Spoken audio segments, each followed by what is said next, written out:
Que Deus possa nos abençoar poderosamente para que a gente venha ter um bom entendimento da palavra, né?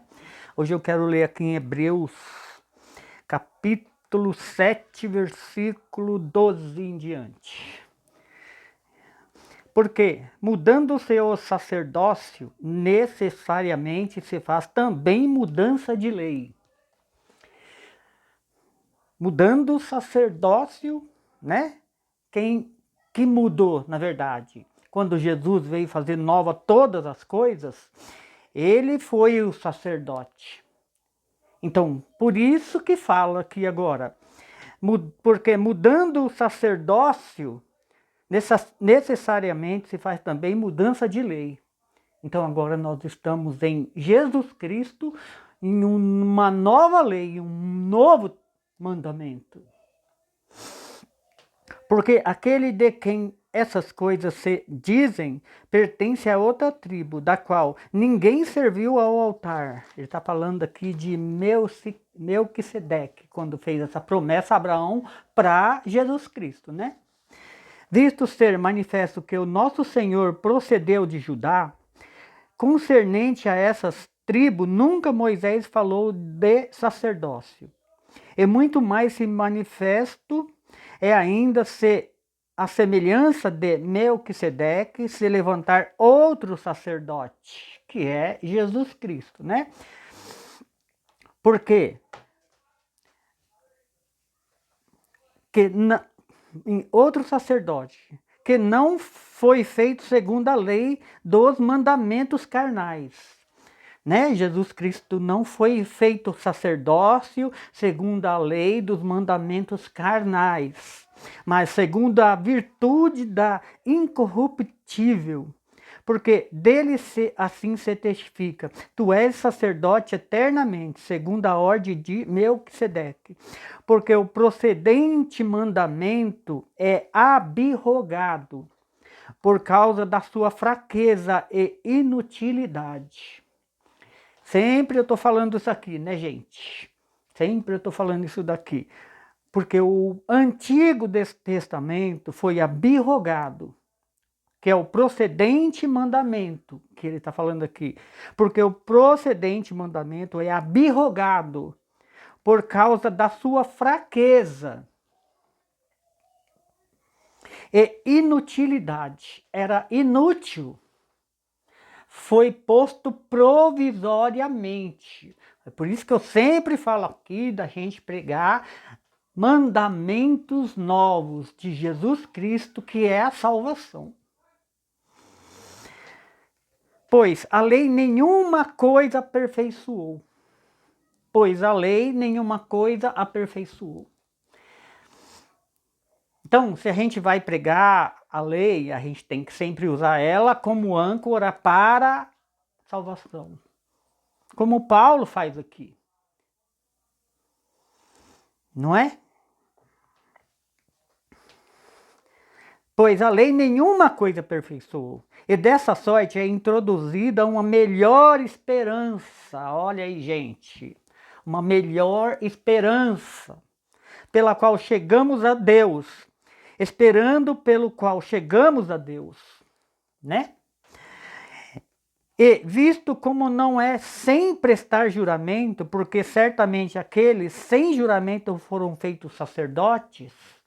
No Antigo Testamento se fazia sacerdote sem juramento, né? Mas este com juramento, porque por aquele que lhe disse, jurou o Senhor, e não se arrependerá. Tu és sacerdote eternamente, segundo a ordem de Melquisedeque. De tanto melhor concerto, Jesus foi feito fiador. Né? Então, o juramento foi feito para Abraão, mas em Jesus Cristo, quer dizer, para Jesus Cristo, né? Que ele era o fiador. E na verdade, aqueles foram feitos sacerdotes em grande número, porque pela morte foram impedidos de permanecer. Olha isso. É por isso que o Antigo Testamento foi abrogado. porque foi feito em homens, sem juramento. E não podia permanecer por causa da morte. Vou ler de novo. E na verdade, aqueles foram feitos sacerdotes em grande número, porque pela morte foram impedidos de permanecer. Mas este, porque permanece eternamente, tem um sacerdócio perfeito. Sacerdócio perfeito, né? Perpétuo, aliás, né? Desculpa. Perpétuo. Portanto, pode também salvar perfeitamente os que por ele se chega a Deus, vivendo sempre para interceder por eles, porque nos convinha tal sumo sacerdote, santo, inocente, imaculado, separado dos pecadores e feito mais sublimes do que os céus. Eita glória! Santo, que não necessitasse, como os sumos sacerdotes, de oferecer a cada dia sacrifício, primeiramente por seus próprios pecados. Era assim, porque era carne. Então, oferecia sacrifício para si mesmo e para depois oferecer para o povo, como eu tenho falado, né? E depois do povo, porque isso fez ele uma vez oferecendo-se a si mesmo, porque a lei constituiu sumos sacerdotes a homens fracos. A lei constituiu sacerdotes a homens fracos.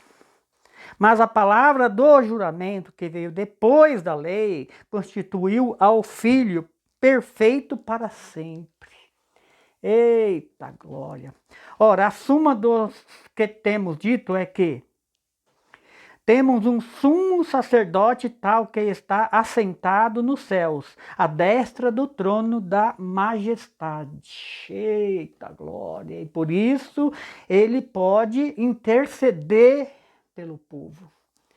Nenhum homem foi capaz de fazer isso, né? E por isso a lei do Antigo Testamento foi abrogada. Está escrito aqui, a gente acabou de ver.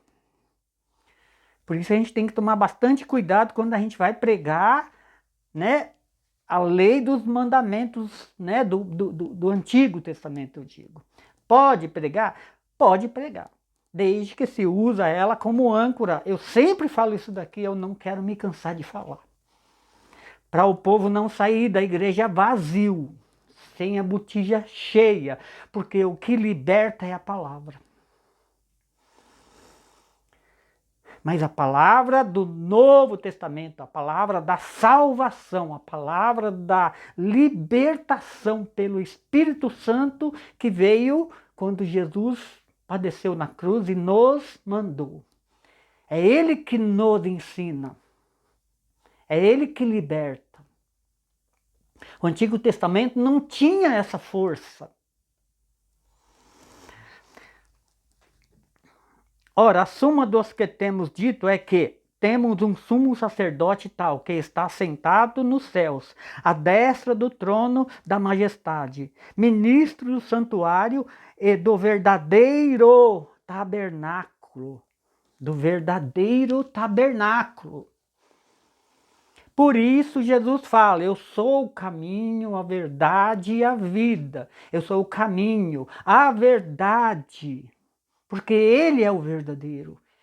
Ele é o único pastor. Antes de Jesus vir, nós estávamos sem pastor. Mas quem crê em Jesus Cristo hoje, né, e confessa e é batizado, agora tem um pastor. Agora tem um guia que pode nos levar para o Deus Todo-Poderoso. Mas antes disso, não. Então, quem não crê que Jesus é o único Deus, não tem o Espírito. Consequentemente, não tem vida para com Deus. Porque o Antigo Testamento não tem força para salvar. Né? E eu queria pregar até um pouco mais, mas acabou o tempo aqui, tem 15 segundos só. Eu agradeço aos irmãos que comigo aqui até agora esteve. Amém.